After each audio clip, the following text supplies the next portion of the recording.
Tara mga mi, magluto po tayo ng bunga ng malunggay at may mga nag-alok nga po sa akin yung mga bata.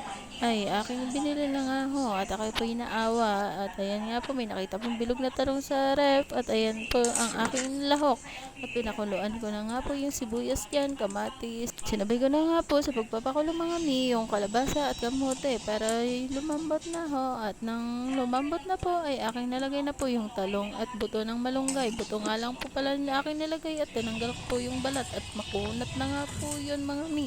Baka matanggal po ang ating mga ngipin pag aking kinain. Ay nako at ayan na nga po, halo-haloin na lang po natin mga mi at kunting tiis na lang po at kunting minuto na lang ay pwede na po natin hainin yan. At naglagay na nga po pala ako ng seasoning at asin dyan mga mi para masarap naman po yung lasa.